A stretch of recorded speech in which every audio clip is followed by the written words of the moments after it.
नमस्कार, मैं कुमार श्रीकांत आपका स्वागत कर रहा हूं। और दरअसल आज बात मैं करने जा रहा हूं, क्या वाकई नरेंद्र मोदी मीडिया पर स्ट्राइक कर रहे हैं? क्या article 19 A freedom of speech जो है पत्रकारों की, उसको दबाने की कोशिश कर रहे हैं नरेंद्र मोदी? क्योंकि सोशल मीडिया या फिर कहा जाए कि मेन स्ट्रीम मीडिया बात तो यही कर रहा है, और एक तरीके से कहा जाए कि यही रास्ता या यही इसी तरीके से चीज़ों को बताने की कोशिश भी कर रहा है। जरा उसको समझा जाए। आपको पता है, कानपुर के एक पत्रकार है, और कहा जाता था कानपुर के रेलवे स्टेशन पर वो अखबार बेचते थे। और जब नई नई ट्रेनें आती थी, यानी कि ट्रेनें दिल्ली से आती थी या फिर उधर मुगल सराय और बनारस से आती थी, उस वाले बंगाल वाले रूट से या बिहार वाले रूट से, तो उसमें वो सनसनीखेज बातें बताते थे। यानी कि रेलवे स्टेशन पे चिल्लाते थे कि इंदिरा गांधी मर गई, या फिर कहते थे उस वक्त के प्रधानमंत्री अटल बिहारी वाजपेयी दुर्घटना में मर गए, दुर्घटना में मर गए, आज की ताजा खबर, इंदिरा गांधी मर गई या अटल बिहारी वाजपेयी दुर्घटना में मर गए, मर गए, मर गए। और ये सांध्य दैनिक जो होता है, यानी कि पत्रकारिता के भाषा में उसे टैबलेट न्यूज़पेपर कहते थे। 4 PM नाम था उसका।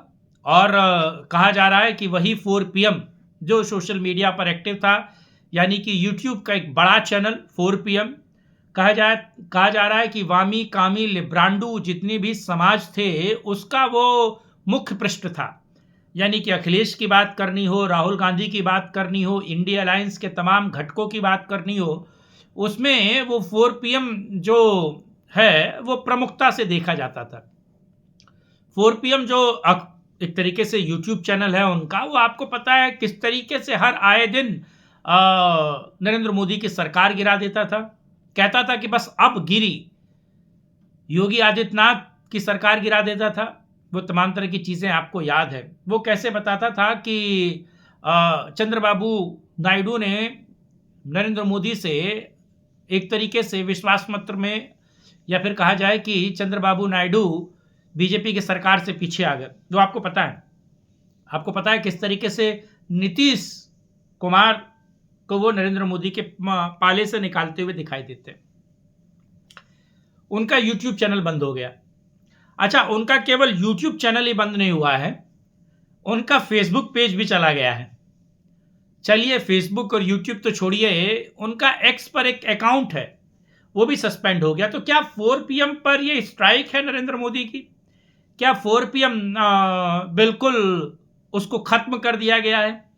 आपको पता है, इससे पहले ऑपरेशन सिंदूर चल रहा था, और ऑपरेशन सिंदूर के वक्त भी 4 PM पर सत्य हिंदी, आशुतोष के चैनल पर भी डिजिटल स्ट्राइक की गई थी नरेंद्र मोदी या कहा जाए सरकार के द्वारा।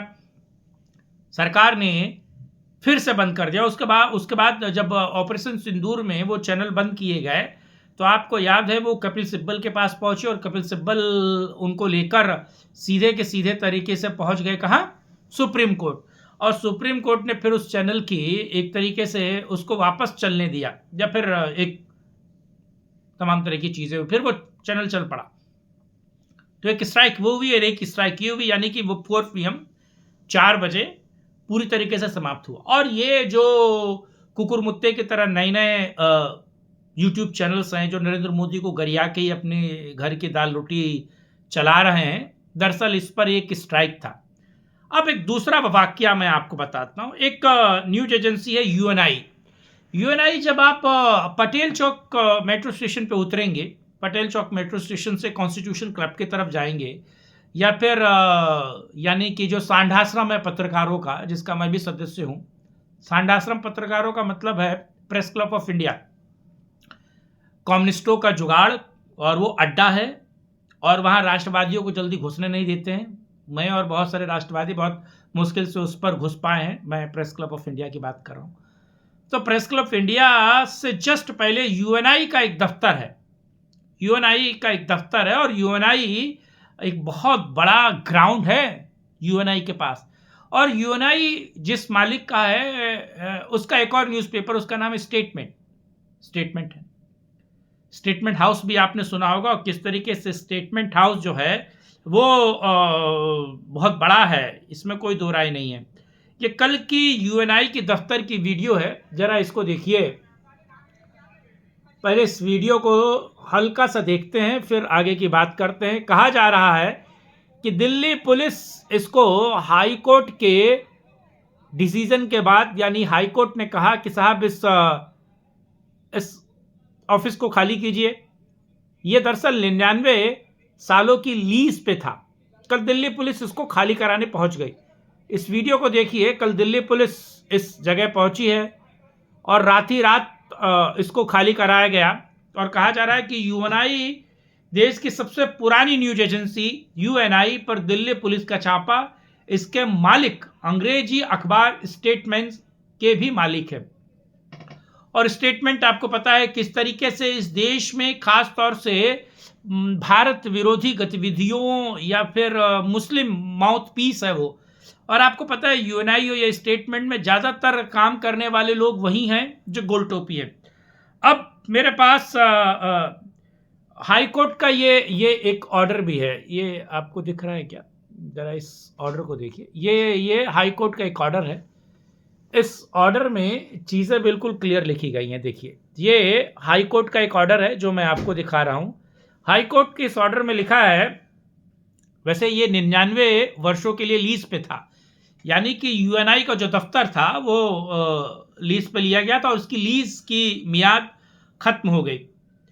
The concern official of the respond are direct to, ये बताता है, immediate take position of this land property in question and ensure that the same of utilize according with law. यानी कि ये दिल्ली हाई कोर्ट कहता है कि पुलिस को इसको रातों रात समय से पहले खाली कराना है।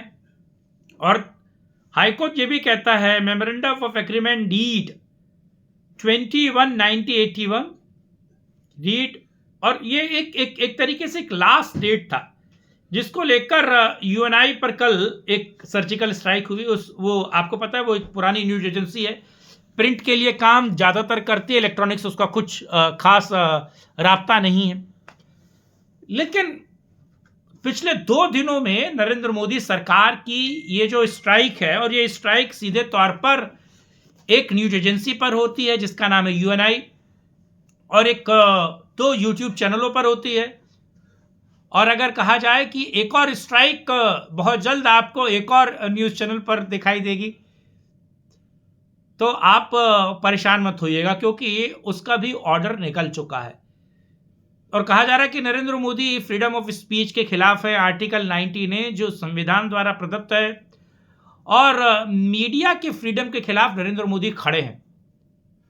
तो ये 11 साल से तो किसी पर स्ट्राइक नहीं हुई। 11 साल पे आपने देखा मौत का सौदागर कहा गया नरेंद्र मोदी को। नरेंद्र मोदी की हर एक योजनाओं की आलोचना की गई। मोदी ने बल्कि किसी भी क्रिटिसाइज करने वाले पत्रकार के घर पुलिस तो नहीं भेजी। वो अभिसार शर्मा, वो आरफा खानम शेरवानी, पुन्नू यानी कि पुन प्रसून वाजपेयी हो, रबिश ही कह रहा हूं मैं, रवीश नहीं कह रहा हूं, ध्यान रखिएगा। तो रविश कुमार के खिलाफ कोई स्ट्राइक नहीं हुई, किसी के खिलाफ कोई स्ट्राइक नहीं हुई। लेकिन जब लॉ ऑफ लैंड यानी कि दिल्ली हाई कोर्ट के जजमेंट को पूरा करने के लिए दिल्ली पुलिस पहुंचती है और यूएनआई का दफ्तर खाली कराया जाता है। और आपको पता है यूएनआई में तकरीबन 60% गोल टोपी काम करते हैं।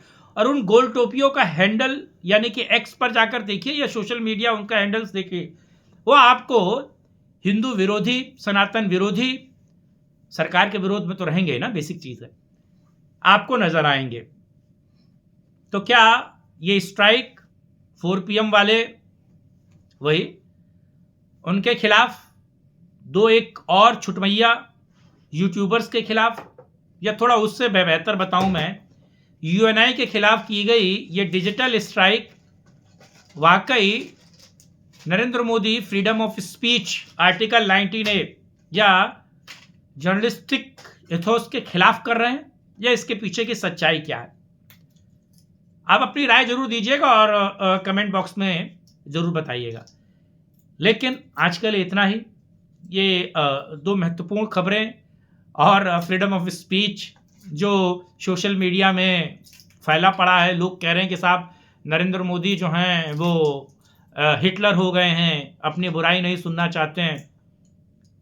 लेकिन क्या फ्रीडम ऑफ स्पीच के नाम पर पत्रकार या सोशल मीडिया के पर्सन वो स्पेस को लांघ रहे हैं? क्या एक तय सीमा या कहा जाए कि एक जो गाइडलाइन है, या फिर उससे भी अलग मैं अगर कहूं कि वो लक्ष्मण रेखा, उसको लांघ रहे हैं फ्रीडम ऑफ स्पीच के नाम पर?